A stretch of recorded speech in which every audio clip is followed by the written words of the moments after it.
Hello vous! Je vous retrouve avec une tête d'épouvantail un petit peu quand même, hein. Là, ma coiffure ne ressemble à rien, ma tête non plus. Mais est-ce que c'est grave? Non! Parce qu'on n'est pas ici pour parler de moi, on est ici pour parler de livres et des dernières réceptions que j'ai faites ce mois-ci. Je ne sais plus d'ailleurs de quand date le dernier book haul, ça doit être à peu près un mois. En général, j'en fais un par mois, mine de rien. Est-ce que vous êtes prêts? Alors, j'ai un peu cracouillé mon slipou, mais je me suis acheté 3 romans et un petit coffret, vous allez comprendre. Et il y a pas mal de réceptions de maisons d'édition. Et il y a pas mal de cadeaux de votre part. Surtout de 2 zigotos qui ont un petit peu craqué leur slipou aussi. Et allons-y, let's go! C'est parti pour mes derniers arrivages livresques. On va commencer par maison d'édition ou box. Je mets les box aussi dans ce cadre de réception, puisque c'est pas moi qui choisis vraiment les livres, parce que je ne sais pas ce qu'il y a dedans. Alors, on va commencer par Glénat, bah bien entendu, hein. Ah bah attends, ouf! Ouais, ça pèse son petit poids, hein. Alors Glénat. Oh là là, Glénat. Ah, attends, on va commencer par les BD. Commençons par les BD parce qu'après il y a les mangas. J'ai reçu Les Sortilèges de Zora, tome 3. Et c'est très cool parce que j'avais reçu le tome 2 le mois dernier. Donc comme ça, je vais pouvoir terminer la première trilogie. Je sais pas si on aura une deuxième, mais en tout cas, je vais boucler celle-là. Une révolution nommée Rasputin, une BD historique qui a l'air hyper sympa et j'aime beaucoup les dessins. Regardez un petit peu, si ça vous donne une idée. J'aime beaucoup. Il y a un côté vraiment... Regardez. Rasputin, c'était un mec qui avait énormément de femmes. Enfin, il avait beaucoup de relations sexuelles un peu partout. D'ailleurs, il était connu pour être un débauché. Donc, je suis curieuse de savoir ce que ça va donner. Alors, je disais pas ça pour la BD en elle-même, parce que je pense pas que ça va forcément être axé sur le sexe. Mais je disais ça parce que là, en voyant sa tête, il était attirant. Et apparemment, c'était un mec qui était beau gosse. Alors que les représentations qu'on en a habituellement, bah, c'est plutôt ça. Et t'as moins envie de lui sauter dessus, hein. Du coup, je suis curieuse. J'ai reçu la Moira, tome 2 et 3. J'avais reçu le tome 1, je crois, l'année dernière. Et je l'ai pas encore lu, du coup, je pense que je vais m'enchaîner les 3 tomes. C'est une saga qui m'attire beaucoup. Les dessins, je les trouve superbes. Et ça dégage quelque chose de fantasy jeunesse qui me plaît et qui m'attire. Et enfin, dernière BD, mais non des moindres, le bleu est une couleur chaude. Et ça, c'est une BD qui a donc inspiré le film La vie d'Adèle. Et c'est une relation, ça dépeint une relation entre 2 jeunes filles. Et voilà, la seule touche de couleur de la BD, c'est les cheveux d'une des demoiselles. Je ne l'ai pas encore lu, bien évidemment, puisque c'est pas encore passé dans la vidéo, mais ça m'attire beaucoup. Cette BD est déjà sortie, c'est une réédition, puisque je me souviens que je l'avais déjà en wishlist avant, et je la trouve très belle. Elle est assez conséquente en termes de volume, donc vivement la découverte. Et enfin, là où Glénat a craqué le slipou, oui! Alors, non mais il faut que je vous explique un petit peu. Là, j'ai reçu les tomes 33 à 45 de One Piece. Il faut savoir que pour le moment, j'ai lu que les tomes 1 et 2, que vous d'ailleurs, vous m'aviez envoyé en stream courrier. Et en fait, quelques jours après avoir lu ces 2 premiers tomes et avoir eu un énorme coup de cœur, j'ai reçu un formulaire de Glénat, comme on l'a tous les mois, pour savoir un petit peu dans les réceptions à venir ce qui nous intéresse, et j'ai vu qu'il proposait les coffrets One Piece. Il proposait les 12 premiers, les 12 suivants, etc. Donc ça va de 12 en 12, il me semble. Et moi, à la base, j'avais demandé le premier coffret, donc du tome 1 à 12, en me disant, au pire des cas, il me renvoie, enfin, s'il me l'envoie, je redonnerai les 2 premiers que j'ai reçus, tu vois. Je sais que ce sera pas un problème de trouver quelqu'un qui aime One Piece. Et le truc, c'est que, ils m'ont envoyé le coffret du tome 33 à 45. Parce que je pense que, tout simplement, en toute logique, ils n'ont plus en stock le tout premier coffret. Et ni le deuxième d'ailleurs. Et du coup j'étais en mode c'est absolument génial, mais du coup il faut que j'en achète 30 quoi, 31 voilà. Donc mais vous allez voir après que du coup il faut que j'en achète un peu moins maintenant. Mais du coup voilà, Glénat a innové de son côté parce que moi j'avais coché le premier et je suis hyper heureuse qu'il l'ait fait parce que alors certes j'ai une petite quantité de manga à me procurer avant d'atteindre ce niveau-là, mais c'est vraiment une saga que je pense faire en intégrale. Alors peut-être pas m'acheter tout parce que voilà, faut du pognon, mais disons que le fait d'avoir ça, c'est vraiment genre, c'est un gros pavé dans l'avancée quand même. Donc voilà, je suis refaite. Glénat, vous êtes les plus soyeux. Et en plus, beaucoup de gens m'ont dit, parce que c'est la saga, enfin, pas la saga, mais l'arc Water 7, et beaucoup de gens m'ont dit que c'était un des meilleurs arcs et une des parties les plus cool de l'histoire, donc je suis d'autant plus motivée. Je m'y attendais pas du tout, mais j'ai reçu de la part de Hachette Heroes Eric, prince des mers. Et alors, je m'y attendais pas tout simplement parce qu'il est sorti avant que je sois ambassadrice avec eux. Et ils ont fait une petite surprise, ils l'ont envoyé et je suis hyper contente parce que je voulais le lire. Parce que évidemment, Petite Sirène, en ce moment, on est à fond dedans avec la sortie du remake. Et puis Alice m'en avait pas mal parlé, donc j'étais impatiente de me faire ma propre idée. Puis honnêtement, en lecture d'été, voilà, on peut pas faire mieux. Petite réception aussi atypique de Casa Édition, j'ai été hyper heureuse de recevoir ça. Ces femmes de pouvoir qui ont marqué l'histoire, à notre tour. Et alors je vous en avais parlé vite fait en story Insta, de toute façon en général, encore une fois suivez-moi sur Instagram, tout ce que je reçois je le montre d'abord en story au moment de l'unboxing on va dire. Donc en fait ce que j'aime beaucoup, c'est que vous avez des pages sur certaines personnalités féminines de l'histoire, mais vous n'avez pas qu'une page rapide. Vous savez en général je pense à la BD... c'est pas les capricieuses, non, mais attendez, je l'ai quelque part. Les culottées, c'est ça, mais parce que je l'ai pas trouvé là, mais c'est mes revenus en épiphanie. Les culottées, par exemple, vous avez une photo, enfin un dessin, et une page résumé de la personne. Là, vous avez vraiment plusieurs pages. Donc vous allez quand même pas mal en profondeur sur la personnalité, et je trouve ça vachement cool.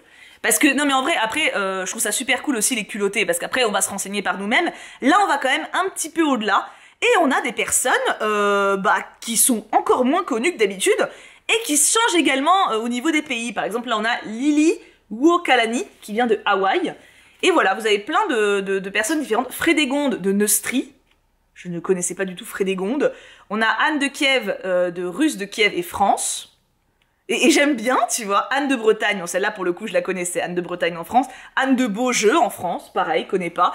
Et en fait, ça rejoint un essai que j'ai lu là très récemment, je vous en parlerai au prochain update, mais la semaine prochaine du coup, ça rejoint l'idée que plein de femmes qui ont compté dans l'histoire, on ne les connaît pas.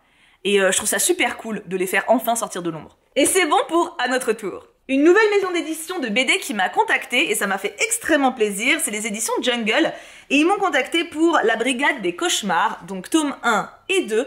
C'est des escape books, donc en gros vous avez des énigmes à l'intérieur et c'est à vous de les résoudre pour avancer dans l'histoire. Et je trouve le concept hyper cool, alors je suis nulle en énigmes, puis ça me tend, mais dans le format BD, ça me rappelle un petit peu... Oh là là, c'était des livres jeunesse que je faisais quand j'étais petite. Il y avait genre la bibliothèque aux 100 mystères, le château aux 100 portes, trucs comme ça. Et en fait, c'était un peu comme livre dont vous êtes le héros, tu devais aller de page en page en résolvant les trucs. Et du coup, j'aimais beaucoup ça. Oh, ça me donne envie de les retrouver. Oh purée, non, pourquoi j'ai pensé à ça? Du coup, voilà, Brigade des Cauchemars, tome 1 et 2. Et ils m'ont également envoyé Enola Holmes en BD. Et regardez un peu ses dessins, ses couleurs, c'est magnifique. J'adore. Je suis hyper fan, j'ai trop hâte de le découvrir. Puis j'adore Enola Holmes, j'avoue que j'ai beaucoup aimé la série Netflix, je sais pas si vous avez regardé. Et enfin, on part sur les box. Je vous mets les liens si jamais vous n'avez pas vu les unboxings et que vous voulez voir mes réactions. Dans la box cube, j'ai reçu Serpent and Dove en poche et Golden Sun, donc le tome 2 de Red Rising en grand format. Et je suis ravie puisque Red Rising, je comptais le reprendre et terminer la saga. Même si je ne sais pas quand est-ce que je vais faire ça parce que j'ai beaucoup de trucs à lire, mais c'est pas grave, on a le temps. Et enfin, dernière réception, alors pour le coup je l'ai payée celle-ci, mais encore une fois je n'ai pas choisi le bouquin, donc pour moi ça va plutôt dans réception. Mon livre en anglais de la box Fairy Loot du mois, Divine Revels. Regardez comment il est magnifique, regardez ce jaspage absolument sublime. Voilà, je suis hyper impatiente, en plus c'est un roman avec beaucoup de lettres à l'intérieur. Alors c'est pas full épistolaire, mais il y en a beaucoup, et alors c'est écrit tout petit par contre. Et oui, c'est écrit en anglais, donc je sens que ça va me prendre un petit siècle, mais c'est pas grave, je suis trop impatiente de le découvrir. Il faut d'abord que je termine mon autre. Regardez l'intérieur, comment il est beau, et hop, le look du livre. Alors, je n'ai pas pris la box Fairy Loot du mois de juin, et je pense pas que je les prendrai aussi pour juillet-août. En fait, l'idée c'est que je rattrape mes lectures anglaises avant de prendre la prochaine box. Il faut que je m'y mette un peu plus. Alors j'ai atteint les 25% du premier roman. En fait, quand je m'y mets un peu tous les jours, ça avance beaucoup plus vite, hein. J'ai fait les 5 derniers pourcents en 3 jours, mais il faut que je m'y mette, et c'est vrai que avec le travail et le fait que je sorte le week-end en ce moment, etc., enfin que je bouge, c'est un peu compliqué, mais je ne désespère pas, j'aimerais vraiment pouvoir attaquer celui-là, parce qu'il m'attire tellement. Passons donc à mes achats officiels, où je savais ce que j'achetais, hein, du coup, par la même occasion. Je me suis pris le coffret de Winnie the Pooh. Alors, ceux qui suivent savent que j'ai déjà le tome 1, et même mieux que je l'ai déjà lu. Donc, il y a une raison pour laquelle j'ai acheté le coffret, tout simplement parce que le tome 1 a été un super moment. Et c'était un moment en plus que je partageais avec Kim parce que je lui faisais la lecture à voix haute pendant qu'il faisait à manger en général ou autre chose. Et du coup j'aimais beaucoup ça et j'avais très envie de lire la suite parce que je ne savais pas au début qu'il y avait une suite. Et en fait, le prix du tome 1 tout seul à la Fnac m'a coûté 11,50 €. Je crois que c'était ça. Attendez, est-ce que je l'ai à côté? Je vais regarder. C'est ça, exactement. 11,50 €. Vous voyez, je ne mens pas, il est là. Il y a le petit prix encore marqué dessus. Et en fait, le prix du coffret total était de 20 €. Voilà, donc j'ai tout simplement pas hésité puisque, imaginons que la Fnac décide d'éditer la suite, vu que le tome 2 est encore plus gros, je suppose qu'il sera à 15 balles, et comment dire que c'est absolument hors de question que je me fasse couillonner non plus, hein. Donc voilà, et en fait les tomes suivants sont dans le même ordre avec les petits croquis de l'œuvre de base à l'intérieur. J'adore, voilà, j'ai adoré le tome 1. Alors c'est très perché, hein, c'est vraiment très perché, il y a des mots inventés, il y a beaucoup d'expressions bizarres et c'est pas le truc le plus simple à lire en anglais. J'ai beaucoup moins de mal à lire mon roman young adulte que Winnie l'ourson, hein. Non mais voilà. Mais par contre, voilà, je suis très contente de mon achat, je regrette pas du tout de l'avoir fait et c'est un joli craquage, même le Cuck ça validé. Et après j'ai quand même investi un petit peu dans quelques livres en français. Je me suis acheté le Tombeau des Immortels, donc le Toc Toc de Victor Dixon, pardon, sur la suite de Vampiria. Il y a une première trilogie qui est sortie sur Vampiria, que j'ai lu en empruntant ou à Bébou ou en médiathèque, et en fait ça c'est le début d'un second opus. Alors, apparemment il se lit indépendamment de la première trilogie, j'ai encore personne qui l'a lu donc je n'ai pas de confirmation. Par contre, tout au début du livre, vous avez ici une grille des personnages. Et il y a des personnages qu'on croise déjà dans la première trilogie. Donc je ne serais pas étonnée que ce soit un arc indépendant, mais avec beaucoup de références faites à la première trilogie, qu'on loupe si du coup on ne l'a pas lu. Je vous confirmerai ça au moment où je le lirai. Pour le coup, j'ai pas prévu de le lire de suite, je pense le lire fin d'été, début d'automne, peut-être pas, je sais pas, mais en tout cas pas tout de suite, mais si jamais j'ai l'info, je vous relayerai ça en stream de toute façon, je pense que d'autres personnes vont le lire avant et partageront leur retour, mais du coup voilà, je l'ai acheté clairement parce que je trouvais l'édition collector magnifique, et je compte le lire, simplement je vais pas lire tout de suite. Et le même jour, Mysteries of Thorn Manor, le tome 1,5 ou 2, en fonction de comment on le voit, de Sorcery of Thorns, également en édition grimoire, donc avec le papier un petit peu grimoire quoi, et à l'intérieur vous avez tout simplement une page comme ça avec une jolie petite couve. Alors pour le coup le prix fait mal aux fesses, hein. Je l'ai payé 20 €, il fait 150 pages, ouais il fait 150 pages, bon voilà, mais maintenant j'aime tellement la saga, enfin j'ai tellement aimé le premier tome et j'ai tellement envie de les retrouver et j'avais envie de mettre à l'honneur dans la belle édition, donc j'ai mis les 20 balles, voilà. Oui je suis faible mais j'ai le droit. Et mon dernier craquage du jour qui date d'aujourd'hui, et je suis exprès allée l'acheter aujourd'hui pour pouvoir le passer dans ce book haul et le lire relativement rapidement, je me suis acheté le tome 2 des Sables d'Arawiya. Chasseur de flammes était le premier tome, là on a Libérons les étoiles. Je ne sais pas si c'est prévu d'être une duologie, oui c'est ça, cette duologie des Sables d'Arawiya ravira les lecteurs, machin. Donc je suis très contente que ça se termine en 2 tomes, il est très joli. Et à l'intérieur, alors ça m'a fait rire parce que du coup c'est Kim qui me l'a offert. Et regardez, hop, la première de couverture, c'est un lion. Alors on le savait pas parce qu'il était emballé dans du plastique quand on l'a acheté, mais je trouve la symbolique très mignonne, voilà. Puis à l'intérieur vous avez une double page assez ordinaire on va dire, somme toute. Mais du coup voilà, c'est mon dernier craquage du mois. On est donc sur 3 romans, en général je m'achète 3 livres sur le mois, plus le coffret de Winnie l'ourson, qui n'était pas prévu, mais on va dire que je le mets pas dans mes achats habituels, c'est plus en mode investissement en fait, sur le long terme, donc bon, on va dire qu'en achat à moi, c'est mes 3 toc toc. Et enfin, passons à vos cadeaux. Vous m'avez bien gâté. Il y en a surtout 2 qui ont craqué leur slipou assez vénère. Alors, en fait, il y a beaucoup de mangas surtout. Voilà, c'est surtout en termes de manga, vous avez été très, tu vois ce que je veux dire, très déterminé. Armin m'a offert les 5 premiers tomes de Naruto. Alors, il y a une petite part de sadisme en mode « Ah, de toute façon, t'as commencé One Piece, t'es dans la merde, donc vas-y, je te rajoute Naruto ». Mais il y a aussi le fait que le personnage de Naruto apparemment lui parle beaucoup et il avait très envie de me le faire découvrir. Bon, je m'attendais pas forcément à un coup de cœur, mais j'ai vu les 2 premiers épisodes de l'animé l'année dernière et j'avais bien aimé. Je pense que je vais passer un bon moment, je m'attends pas à aimer autant que One Piece, mais pourquoi pas, écoute, j'ai 5 tomes pour le savoir, donc on verra bien. Tant qu'à faire, écoute, on va mettre les craquages vénères d'abord. Étienne, Titi, un de mes modos et amis, n'est-ce pas, a craqué son slipou très fort. Il faut savoir que Titi est un grand fan de One Piece Et il m'a donc offert les tomes 3 à 10. Voilà. Donc si on résume bien, il me manque du tome 11 à 32 inclus.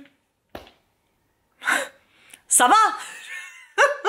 Ça va, j'ai envie de dire. Non mais déjà là je suis trop contente parce que je vais pouvoir continuer. Et en plus j'ai trouvé ça trop mignon, il a mis des post-it. Et il a mis des post-it pour lui et pour Alice, puisque Alice, est-ce que j'ai vraiment besoin de présenter Alice encore? Mais bon, Alice qui est aussi une de mes modos et amies, du coup est aussi une grande fan de One Piece. Et ils se sont vus un moment à Paris et ils ont mis des post-it ensemble en faisant ça. Mais voilà, je trouve ça tellement adorable. Enfin voilà, j'étais un peu choquée à l'ouverture, j'avoue, mais ça, en fait, ça me rend mi-très heureuse, mi-très choquée. Mais du coup, voilà, j'ai de quoi faire et j'ai tellement hâte parce que du coup, j'ai ouvert ça il y a 2 jours par rapport au moment où je tourne. Et en fait, depuis que je l'ai ouvert, j'ai juste beaucoup trop envie de lire au moins le tome 3. Et je me retenais parce que c'était pas passé en book haul. Et maintenant, je peux. Je sais ce que je vais faire à la fin de cette vidéo. Non, c'est pas vrai parce que j'ai un stream dans... Attends, qu'on rigole. Dans 40 minutes, tout va bien. On continue dans les mangas de votre part. Cette fois-ci, j'ai eu Isabella Bird, tome 3, de la part de Jujuge. Et je suis on ne peut plus ravie, puisque vous savez, je pense maintenant, mon amour pour cette saga, c'est vraiment passionnant. C'est une femme qui explore justement une contrée du Japon, il me semble, qui à l'époque n'était pas du tout connue, et elle a vraiment existé. Enfin voilà, je trouve ça... on apprend tellement de choses en tant que lecteur sur comment c'était à l'époque. Je trouve ça génial. Et en plus, l'amie, c'est adorablement attachante. Toujours dans les suites de saga, j'ai reçu les tomes 3 et 4 de It's My Life de Rizuriz. Hop, je vous en avais déjà parlé, parce que forcément en update, j'avais lu les tomes 1 et 2. C'est sur une petite miss que là, on voit aussi, qui est là, hop, qui est ici. Et c'est une petite miss, donc, qui se retrouve recueillie par cet humain-là, gigantesque, qui est très drôle et très touchant à la fois. Et les deux ensemble vont essayer de s'entraider et de faire une famille à eux deux en contrebalançant les problèmes d'organisation, etc. on va dire, et les psychopathes qui leur courent après. Mais voilà, c'est très sympa, donc je suis contente de lire la suite. Je crois qu'il n'y a pas 36 000 tomes en plus. Non mais parce qu'après One Piece et Naruto, vous m'excuserez, je comptabilise, hein. Ah tiens, en parlant de saga de 36 000 tomes Mayona d'amour, Yuki Senpai m'a envoyé les tomes 12 et 13 de Yona et je suis refaite parce que du coup j'étais à jour. J'étais à jour dans mes dernières réceptions et je ne peux pas vivre sans Mayona, voilà. Regardez derrière, on voit nos bébés là. Lui, il est très sexy, lui. Il y a pas mon bébé dame. Si, il est là. Il est là, mon bébé dame.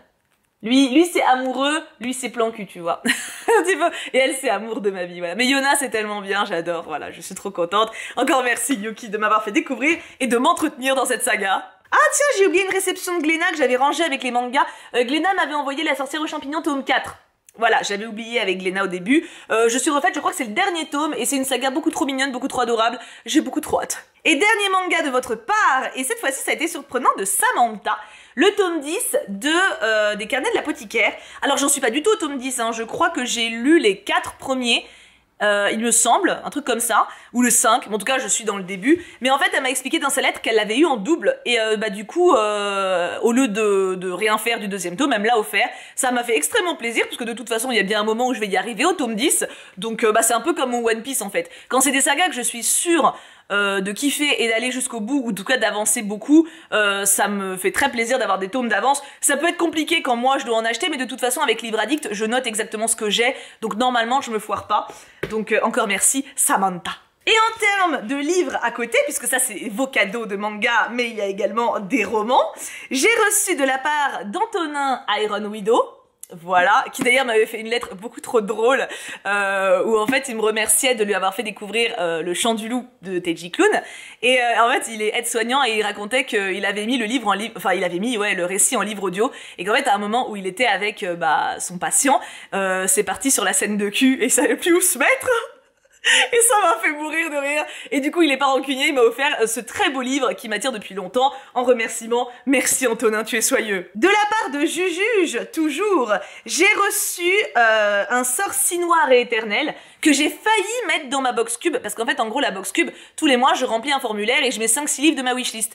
Et à chaque fois, je demande au modo de vérifier, pour éviter justement qu'il y ait des doublons avec votre tableau. Parce que, en gros, je vous l'ai déjà dit, mais quand vous voulez m'offrir un livre, il faut prévenir les modos, comme ça, ils le notent dans un tableau, et moi, je peux pas l'acheter, personne personne peut me l'acheter, enfin voilà, il est bloqué le machin.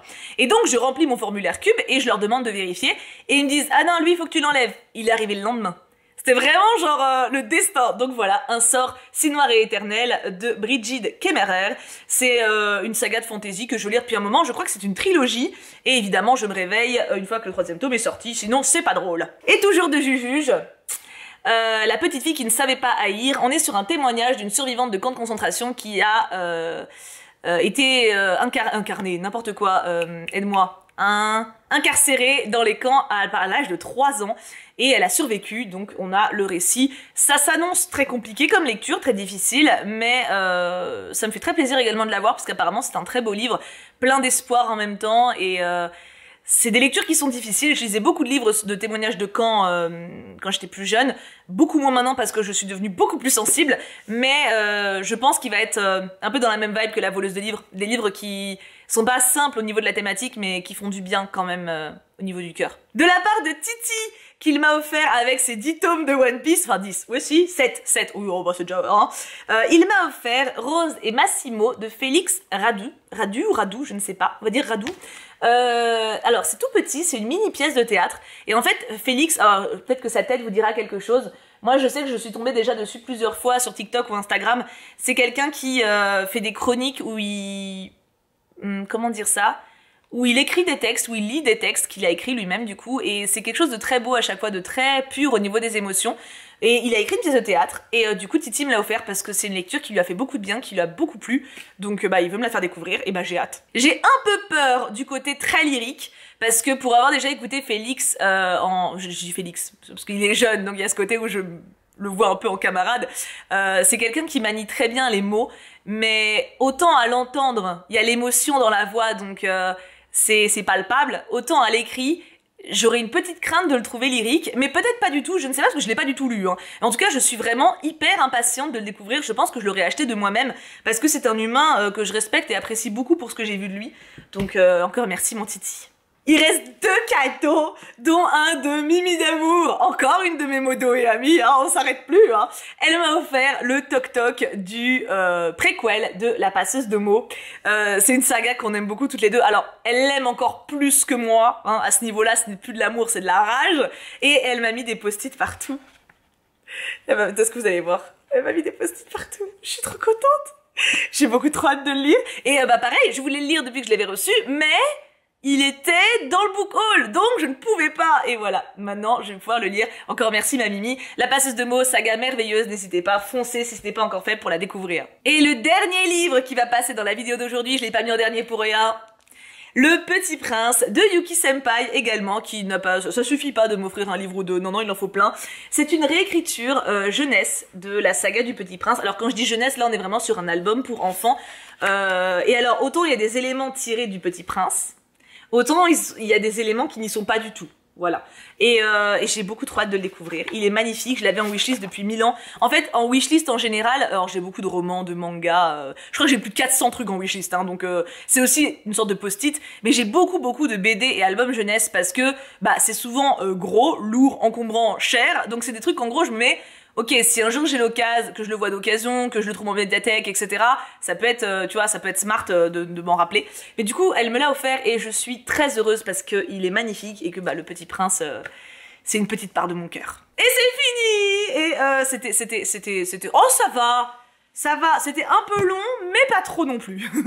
Alors, qu'est-ce que vous pensez de tout ça? Alors, comme d'habitude, qu'est-ce qui vous hype dans toutes ces réceptions? Est-ce qu'il y en a que vous avez plus hâte que d'autres que je découvre? Vu que là, techniquement, je n'ai pas de pile à lire jusqu'au mois de août inclus, techniquement, là, je peux lire tout ce que je veux, là, maintenant, tout de suite. Oh, tant de liberté! Donc, si vous êtes 36 000 à me dire, Thibou, lis absolument celui-ci, eh ben, je peux. J'ai tellement de livres qui me tentent, vous n'avez même pas idée. J'ai beaucoup trop hâte de lire vos commentaires, comme d'habitude, pour savoir vos avis sur tout ça. En attendant, je vous laisse là, je vous fais 1000 bisous, et la semaine prochaine, ce sera update lecture avec tout ce qui est là, plus ce que j'aurai lu d'ici la semaine prochaine. Donc, préparez-vous la semaine pro pour une bonne grosse vidéo, à mon avis.